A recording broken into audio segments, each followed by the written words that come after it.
أما بعد فأعوذ بالله من الشيطان الرجيم بسم الله الرحمن الرحيم ربنا آتنا في الدنيا حسنة وفي الآخرة حسنة وقنا عذاب النار صدق الله مولانا العلي العظيم وصدق رسوله النبي الأمين ونحن على ذلك لمن الشاهدين والشاكرين والحمد لله رب العالمین۔ المدنی کمرشل سینٹر کی افتتاحی تقریب میں تشریف فرما ذی وقار ذی احتشام مہمانان گرامی اور اس پروجیکٹ کے جو مالکان ہیں، جو منتظمین ہیں، جو کرتا دھرتا حضرات ہیں، ان سب کی فہرست اس وقت میرے سامنے نہیں۔ میں ان سے رابطہ حافظ ارشاد صاحب سعیدی کے توسط سے ہوا تھا۔ میں ان تمام مہربانوں کا دل کی گہرائی سے شکر گزار ہوں کہ انہوں نے مجھے عزت دی اور مہربانی فرمائی اور اس کی افتتاحی تقریب میں مجھے یاد کیا۔ رب کائنات اس پروجیکٹ کو ان کے لیے باعث خیر و برکت بنائے اور اس علاقے کے لیے بھی بھلائی اور خیر کا سبب بنائے۔ حضرات مکرم، ایک بات یہ ذہن میں رکھیے کہ ہمارے دین اور ہمارے مذہب نے ہمارے صرف آخرت کی فکر کرنے کا حکم نہیں دیا، اور ہمیں یہ نہیں کہا کہ بس صرف روزے رکھو، صرف نمازیں پڑھو، صرف عبادت و ریاضت میں اس طرح مشغول رہو اور دنیا کو چھوڑ دو، دنیا کو ترک کر دو، دنیا سے کنارہ کر لو۔ نہیں، بلکہ میں نے اپنے خطبے میں وہ دعا جو قرآن میں رب کائنات نے اپنے بندوں کو تلقین فرمائی ہے آپ کے سامنے پڑھی، اور اس میں رب کائنات نے ہمیں صرف آخرت مانگنے کا حکم نہیں دیا، صرف ثواب مانگنے کا حکم نہیں دیا، صرف اپنی رحمت آخرت کے حوالے سے مانگنے کا حکم نہیں دیا، بلکہ فرمایا کہ مجھ سے مانگو تو دنیا بھی مانگو اور آخرت بھی مانگو۔ ربنا آتنا فی الدنیا حسنہ وفی الآخرت حسنہ۔ یہ اور بات ہے کہ تمہیں نہیں پتا کہ تمہارے لیے بھلائی کیا ہے، تو اس لیے تم کہو کہ مولا جو دنیا میں ہمارے لیے بھلائی ہے اس کے راستے بھی ہم پر کھول دے، اور جو آخرت میں بھلائی ہے وہ بھی ہمیں عطا فرما دے۔ تو تم رب کی رحمت پہ بھروسہ کر کے اس سے مانگو، اور وہ جانتا ہے کہ تمہارے لیے بھلائی کیا ہے۔ بہرحال اس سے بھلائی کا سوال کرو، اور یہ بھی ذہن میں رکھیے کہ ہمارے دین اور ہمارے مذہب کا ہم سے یہ تقاضا نہیں ہے کہ ہر ایک جو ہے وہ محض عالم دین بنے۔ اگر سب شیخ الحدیث اور عالم دین اور مفتیان کرام بنیں گے تو کاروبار دنیا کیسے چلے گا؟ ظاہر ہے کہ ہر واک آف لائف سے تعلق رکھنے والے دوست چاہیے، ہمیں کسان بھی چاہیے، ہمیں مزدور بھی چاہیے، ہمیں تاجر بھی چاہیے، ہمیں طبیب بھی چاہیے، ہمیں دفتروں میں کام کرنے کے لیے اہلکار بھی چاہیے، اسی طرح لا انفورسنگ ایجنسیز کو مینٹین کرنے کے لیے وہ تربیت یافتہ لوگ بھی چاہیے۔ تو اس لیے جب ہر شعبہ زندگی سے تعلق رکھنے والے افراد ہمیں چاہیے، تو اس کا مطلب یہ ہوا کہ ہمیں صرف دین کا علم حاصل نہیں کرنا بلکہ دنیا کو ساتھ لے کے چلنا ہے۔ یہ اسلام کی خصوصیت ہے۔ اسی لیے ہمیں بتایا کہ حصول رزق حلال جو ہے یہ عبادت ہے۔ تم یہ مت سمجھنا کہ صرف نمازیں پڑھنا عبادت ہے، صرف روزے رکھنا عبادت ہے، بلکہ میں کئی ایک جگہوں پہ عبادت کے مفہوم کو آپ کے سامنے واضح کر چکا ہوں۔ ایک دفعہ دہرانے میں کوئی حرج نہیں ہے کہ اس سے کم از کم سلسلہ کلام صحیح مربوط طریقے سے جاری رہے گا۔ اگر عبادت کا مفہوم سمجھنا ہو تو آپ سوچئے، ہم کہتے ہیں نماز عبادت ہے، لیکن جب سورج نکلتا ہو یا غروب ہوتا ہو یا زوال کا وقت ہو، اگر اس وقت کوئی نماز پڑھنے کے لیے کھڑا ہو تو اس کو جو مسئلہ جانتے ہیں وہ روک دیں گے کہ نہیں بھئی یہ اس وقت نماز نہیں پڑھنی۔ اگر نماز پڑھنا عبادت ہے تو میرا سوال ہے کہ کیا عبادت سے روکنا جائز ہے؟ ظاہر ہے عبادت سے روکنا تو جائز نہیں ہے۔ اسی طرح اگر روزہ رکھنا عبادت ہے تو آپ سوچئے کہ کسی نے عید کے دن روزہ رکھا ہوا ہو تو لوگ اسے شیطان کہتے ہیں. کیوں؟ اس نے روزہ رکھا ہوا ہے. عبادت کی وجہ سے اس کو کسی کو شیطان کہنا، یہ تو عبادت کی توہین ہوئی نا. اور عبادت کی توہین تو کفر ہے، یہ علماء جانتے ہیں. اسی طرح اگر روزہ ہے فرض کیجئے 14 گھنٹے کا، مجھ جیسا گناہ گار یہ سوچے کہ میں 14 گھنٹے بھوکا پیاسا رہوں تو رب راضی ہوگا، لیکن میں تو زیادہ گناہ گار ہوں، مجھے تو زیادہ راضی کرنے کی کوشش کرنی چاہیے، زیادہ کاوش کی ضرورت ہے، تو چلو میں آج 2 گھنٹے ڈیوریشن بڑھا دیتا ہوں روزے کا. میں افطاری کر کے وقت، مغرب کے وقت روزہ نہیں کھولوں گا بلکہ تراویح پڑھ کے روزہ کھولوں گا. تو کیا خیال ہے، کیا روزے کا ثواب بڑھ جائے گا؟ نہیں، بلکہ مکروہ ہو رہا ہے روزہ، اس کا ثواب کم ہو رہا ہے. پتہ یہ چلا کہ نماز پڑھنا عبادت نہیں ہے، روزہ رکھنا عبادت نہیں ہے، در حقیقت اللہ رسول کا حکم ماننا عبادت ہے. جب ہم عبادت کا یہ مفہوم ذہن میں بٹھا لیں تو عبادت کا کینوس بہت وسیع ہو جاتا ہے. پھر ہمیں جو کہا گیا کہ حصول رزق حلال وہ بھی عبادت ہے، تو مفہوم سمجھ میں آتا ہے نا کہ ہم اللہ رسول کا حکم مان رہے ہیں. عیسائیت کے اندر تو رہبانیت ہے کہ آپ جناب یہ دنیا کو چھوڑ دیجئے اور جناب دنیا سے کنارہ کر لیجئے. اچھا، دنیا کہتے کسے ہیں؟ دنیا سے رغبت تو ہمارے مذہب میں بھی ہمیں کوئی پسندیدہ چیز نہیں ہے، لیکن دنیا کسے کہتے ہیں؟ مجھے ایک بزرگ کا قول بہت پسند ہے، وہ میں آپ کے سامنے دہرا دیتا ہوں. فرمایا کہ جو چیز تمہیں آخرت میں فائدہ نہ دے وہ سب دنیا ہے. جو آخرت میں فائدہ نہ دے وہ سب دنیا ہے، چاہے وہ روزے نماز کیوں نہ ہو. وہ اس لیے کہ پتہ یہ چلا کہ روزہ نماز تم نے اللہ رسول کی رضا کے لیے نہیں رکھا تھا، بلکہ یہ صرف اپنی نیک نامی کے لیے، اپنے آپ کو عبادت گزار کہلانے کے لیے، یا لوگوں پر اپنے زہد و تقوی کا روب ڈالنے کے لیے. یہ نمازیں بھی دکھاوا تھیں، یہ روزہ بھی دکھاوا تھا، تو اس کا تمہیں آخرت میں فائدہ نہیں ہوگا. تو پتہ یہ چلا کہ جو آخرت میں جو چیز فائدہ نہ دے وہ سب دنیا ہے، چاہے بظاہر وہ خالص دین کا کام ہی کیوں نہ محسوس ہوتا ہو. اور جو بخاری شریف کی پہلی حدیث ہے انما الاعمال بالنیات، اس کو عام طور پر لوگ دھمکی کے طور پر استعمال کرتے ہیں. حالانکہ اگر آپ غور کریں تو اس میں تو ہمارے یعنی جو خواہشات کی تکمیل کا ذکر ہے. وہ کیسے؟ دیکھیے، مجھے کوئی کام کرانا ہے، مثلا مستری چاہیے، مکان بنوانا ہے. میں نے کسی مستری سے رابطہ کیا، اس نے کہا جی میں 1000 روپے دہاڑی لوں گا. میں نے اسے بارگیننگ نہیں کی، اس سے پیسے کم کرانے کی کوشش نہیں کی. میں نے کہا ٹھیک ہے، جو تم مانگ رہے ہو وہی دیں گے، 1000 روپے دہاڑی پہ آ جاؤ، کام کرو. تو اب کسی کو منہ مانگے اس کی اجرت دی جائے تو کیا خیال ہے، یہ اس کے ساتھ بھلائی ہے یا برائی ہے؟ بھلائی ہے نا. منہ مانگی اجرت دینا یہ تو بھلائی ہے. تو رب کائنات کے سامنے منہ سے کہنے کی ضرورت تو نہیں، وہ تو دلوں کا حال بھی جانتا ہے، وہ نیت بھی جانتا ہے، عمل بھی جانتا ہے، ظاہر بھی جانتا ہے، باطن بھی جانتا ہے، جو دکھاتے ہیں وہ بھی جانتا ہے اور جو چھپاتے ہیں وہ بھی جانتا ہے. تو جب رب کے حکم کی تعمیل کی اور اس میں ہم نے نیت یہ کی کہ مجھے یہ چاہیے، تو رب کائنات نے وہی عطا فرما دیا. انما الاعمال بالنیات، اعمال پر کا دار و مدار نیتوں پر ہے. تو یہ تو ایک طرح سے ہمارے ساتھ بھلائی ہے نا بھائی، تم نے جو چاہا تھا تمہیں مل گیا، اس میں شکایت کی بات تو نہیں، اس میں تو شکر گزاری کی بات ہے. لیکن اس کی امپلیکیشنز، اگر اس کے جو مضمرات ہیں اگر اس کو ہم سمجھیں تو پھر ہمیں پتہ چلے کہ اس کا مفہوم کیا بنتا ہے.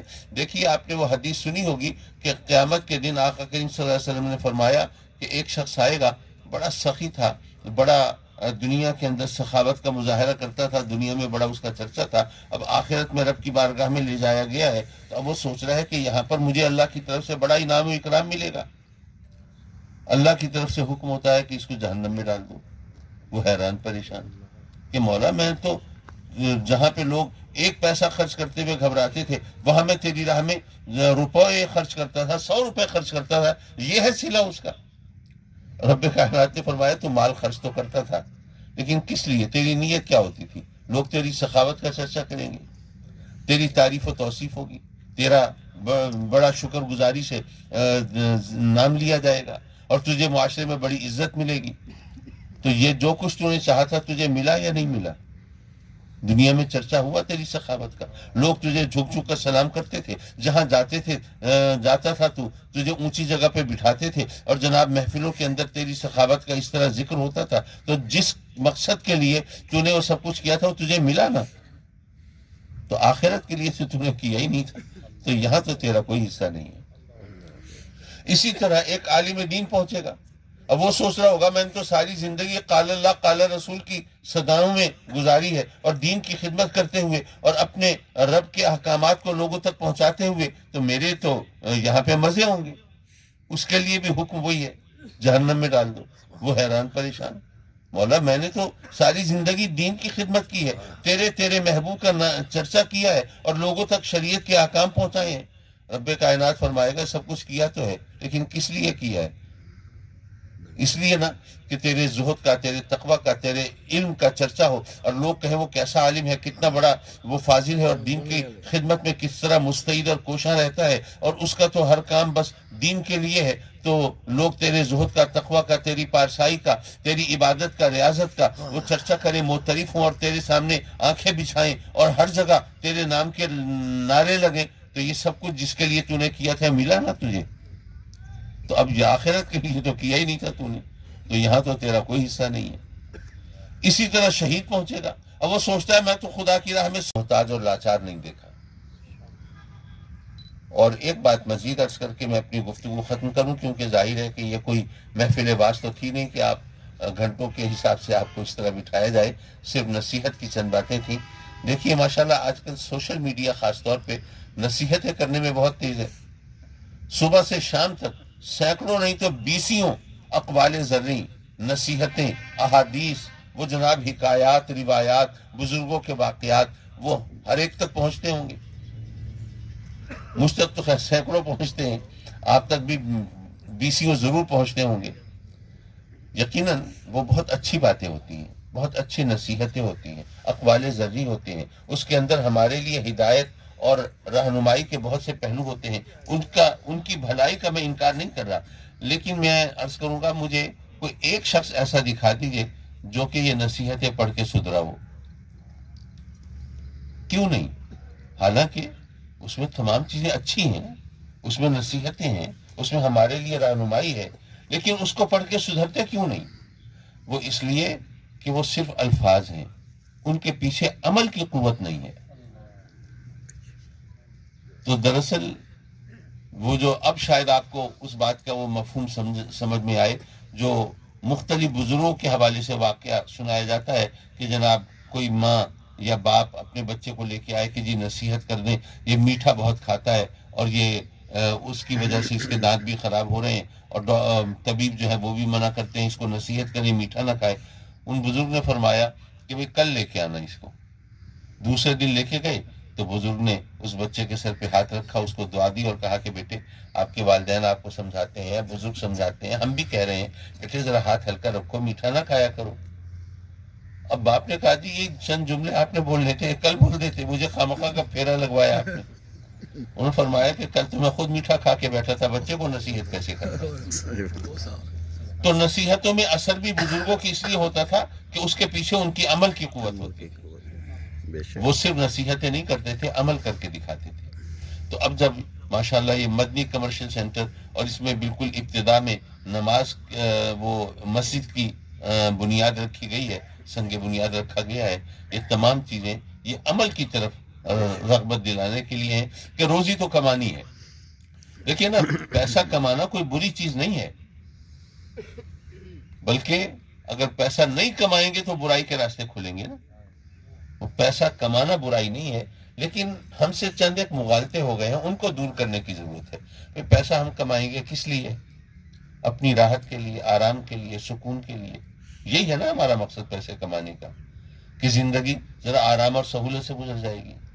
تو پیسہ ہمیں چاہیے تھا اپنی سہولت و آرام کے لیے، مغالطہ یہ ہوا، دھوکہ یہ ہوا کہ ہم نے پیسہ خرچ کر کے آرام خریدنا تھا، ہم نے اپنی سہولت و آرام کو خرچ کر کے پیسہ خریدنا شروع کر دیا۔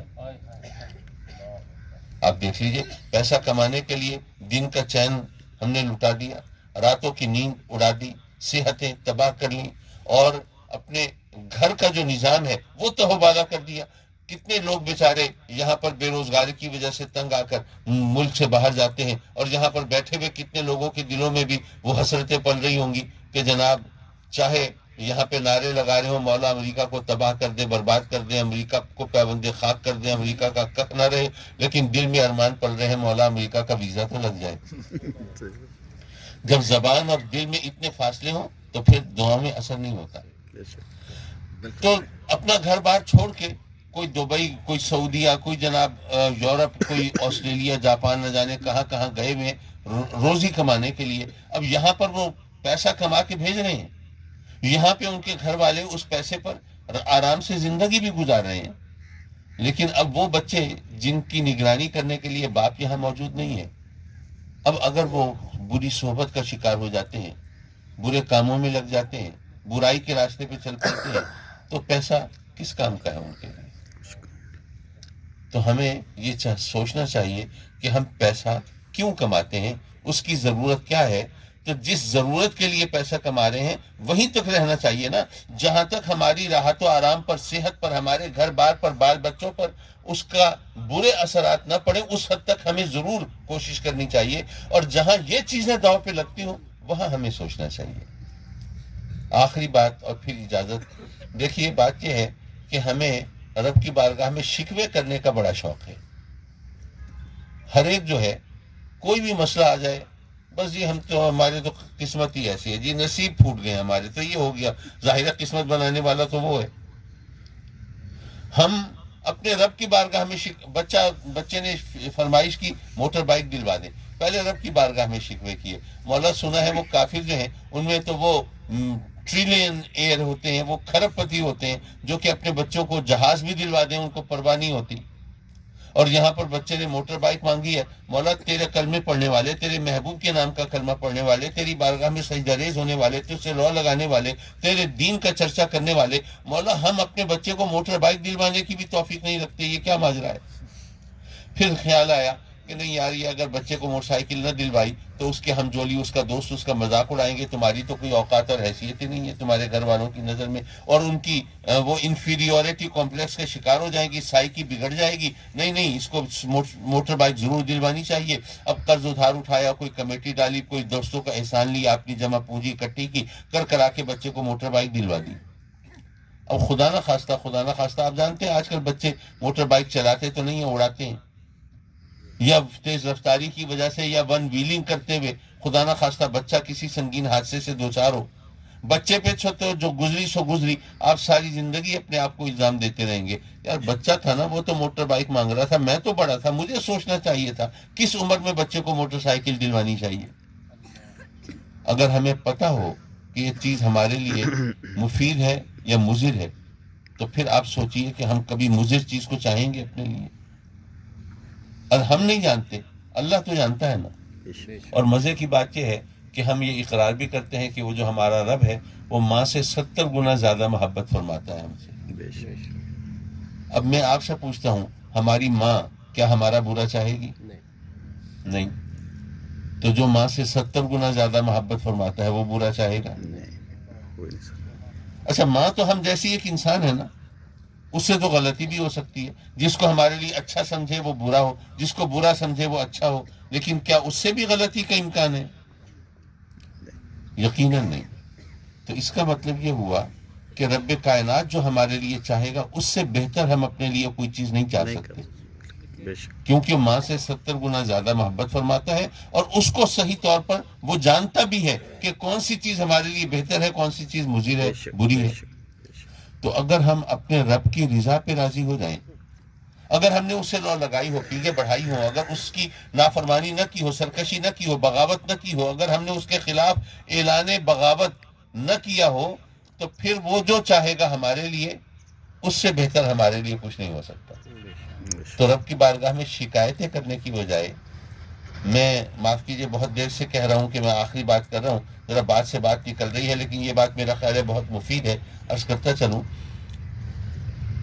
بندے پر آزمائش دو حوالوں سے آتی ہے، ایک نعمت کے حوالے سے، ایک مصیبت کے حوالے سے۔ وہ کیسے؟ نعمت دیکھے، یہ دیکھا جاتا ہے کہ کیا یہ نعمت پر شکر ادا کرتا ہے۔ اور مصیبت کے حوالے سے کہ کیا کوئی مصیبت آتی ہے تو اس پہ صبر کرتا ہے، یا نعمت آتی ہے تو اس کو پہ اکڑتا رہتا ہے اور اس کو رب کی عطا سمجھنے کی بجائے ہمارے پاس جو کچھ بھی ہے کیا ہمارا کوئی استحقاق تھا رب پر کہ ہمیں وہ ضرور دیتا؟ اگر کوئی آنکھوں سے معذور ہے، ہمارے حافظ ارشاد صاحب وہ بینائی سے محروم ہے، کیا انہوں نے کوئی معاذ اللہ رب کی ایسی نافرمانی کی تھی کہ ان کو رب نے آنکھوں سے محروم کر دیا؟ اور ہم نے کوئی ایسا کام کیا تھا، کوئی تیر مارا تھا کہ رب نے ہمیں یہ نعمت عطا فرما دی؟ اس نے ہمیں جو کچھ بھی دیا ہمارے حق کے بغیر دیا، یہ اس کی عطا ہے، یہ اس کا کرم ہے، لیکن کیا ہم نے اس کا ان چیزوں پر شکر ادا کیا؟ آج سے 500 سال پہلے جو بادشاہ تھے ان کو وہ سہولتیں میسر نہیں تھیں جو آج ہمیں میسر ہیں۔ سردی کا موسم ہے ماشاءاللہ، وہ نہانا ہو تو اپنے واش روم میں جائیں، ٹیپ کھولیں تو گرم پانی آ رہا ہے۔ 500 سال پہلے بادشاہوں کو یہ سہولت نہیں تھی۔ گرمی کا موسم ہے جناب، ایئر کنڈیشنر لگوا لیا، بل تو پڑے گا لیکن بہرحال جناب دوپہر کی گرمی میں آرام سے وقت گزارا جا سکتا ہے۔ بادشاہوں کو یہ سہولت نہیں تھی۔ آپ کو یہاں سے لاہور جانا ہے، اپنی گاڑی نہیں بھی ہے تو ایئر کنڈیشن کوچ میں بڑے آرام سے چند گھنٹے میں پہنچ جاتے ہیں۔ بادشاہ تو ایسا نہیں کر سکتے تھے۔ تخت طاؤس کا بڑا تذکرہ ہے جناب، کتنا قیمتی ہیرے جواہرات لگے ہوئے، سونے چاندی کا بنا ہوا ہے، لیکن وہ اتنا کمفرٹیبل تو نہیں تھا جتنا ہمارے گھر میں صوفے ہوتے ہیں۔ تو ہمیں آج وہ سہولتیں میسر ہیں جو بادشاہوں کو نہیں تھیں، ہمیں ہیں۔ کبھی شکر ادا کیا ہے؟ نہیں۔ تو ہم اس کی نعمتوں پر اس کا شکر ادا نہیں کرتے، اور اگر کوئی مشکل پیش آ جائے تو اس پر صبر نہیں کرتے، اس پہ شکایتوں کے دفتر کھول کے بیٹھ جاتے ہیں۔ تو اس لیے اگر ہم یہ سمجھ لیں کہ ہمیں جو کچھ ملا ہے یہ اس کا کرم ہے، اس پہ ہمیں شکر ادا کرنا چاہیے، اور اگر کچھ نہیں ملا تو ہمارا کوئی حق نہیں تھا، ہمیں اس کی بارگاہ میں التجا کر کے اس مشکل سے چھٹکارے کی اور اس کی نعمتوں کے حصول کی درخواست کرنی ہے، التجا کرنی ہے۔ تو ایسی صورت میں ہمارے لیے اس کی نعمتوں کے دروازے کھلیں گے۔ تو ماشاءاللہ یہ جو سینٹر کھولا ہے، اگر اس کے اندر جو کام کریں گے، ویسے میری ایک سجیشن ہے، کیونکہ آج کل میں نے دیکھا یہ ہے کہ یہاں پہ بھی آپ بورے والا کی طرف نکل جائیں تو مین روڈ پر ہی جتنے بھی برانڈز ہیں ان کے بڑے بڑے وہ شاپنگ مالز آپ کو نظر آ جائیں گے۔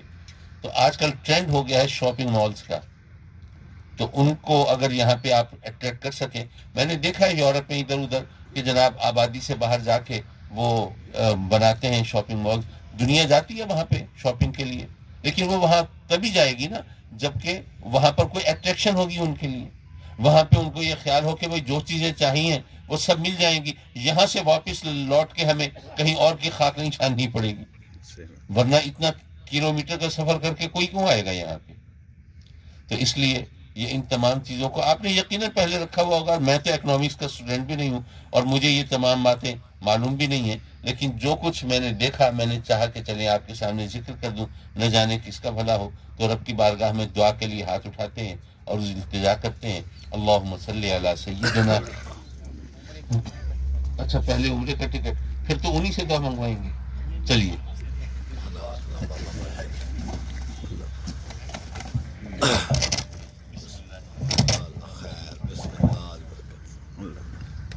خوش نصیب ماشاء اللہ، ایک خوش نصیب کو ہم جگر گوشائے غزالی زبان صاحبزادہ سید حامد سعید سیاست کاظمی کے دست مبارک سے عمرے کا ٹکٹ دیں گے ہم۔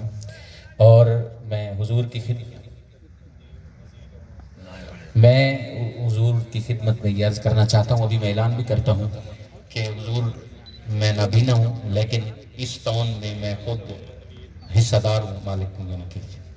حاجی علیم سعیدی صاحب، گلزار سعیدی صاحب کے بیٹے حاجی علیم صاحب ہمارے ساتھ ہیں، یہ اپنی طرف سے ہم کام کر رہے ہیں، اور حضرت نے یہ فرمایا ہے کہ ہم کی ایف سی کے متعلق کوشش کر رہے ہیں کہ یہ ادھر یہ برانڈ آئے، اور حاجی علیم صاحب نے یہ کوشش بھی کی ہے۔ اور میں حضرت کی خدمت میں آپ کو اعلان کر کے دعا کے لیے مائک پیش کرتا ہوں۔ وہ بندہ کون ہے؟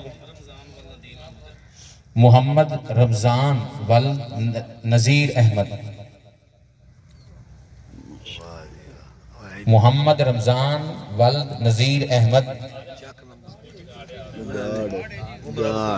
ماشاءاللہ بڑے خوش قسمت ہیں یہ. تو یہ آئیں گے حضرت سے ٹکٹ لیں گے ماشاءاللہ. تو یہ ہم نے حاجی علیم اور میرے ساتھ ہیں شیخ عامر البدری صاحب. تو میرے ساتھ ہمیشہ حضور کو ملتے رہتے ہیں. حضور انہوں نے میرے معذور ہونے کے باوجود بھی میرا بڑا اچھا ہاتھ تھاما ہوا ہے. کوشش یہ کرتا ہوں میں. محمد رمضان ولد نذیر احمد.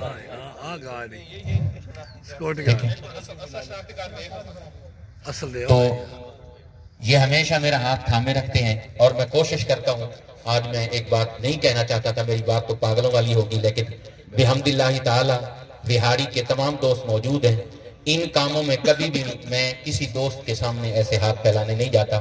اس کی وجہ یہ ہے کہ یہ ان بزرگوں کا سایہ مجھ پر اور شفقت ایسی ہے کہ بحمد اللہ تعالی آج تک ہم آسانی سے چل رہے ہیں. تو میں حضرت کی بارگاہ میں عرض کروں گا, حاجی محمد علیم اور شیخ عامر البدری صاحب جنہوں نے مسلسل آنکھوں والا ہو کے میرا ہاتھ تھاما ہوا ہے, میں اس ٹاؤن میں حصہ دار ہوں اور میں اپنے طور پہ یہ چلا رہا ہوں. حضرت اس کے لیے خصوصی دعا فرمائیں گے.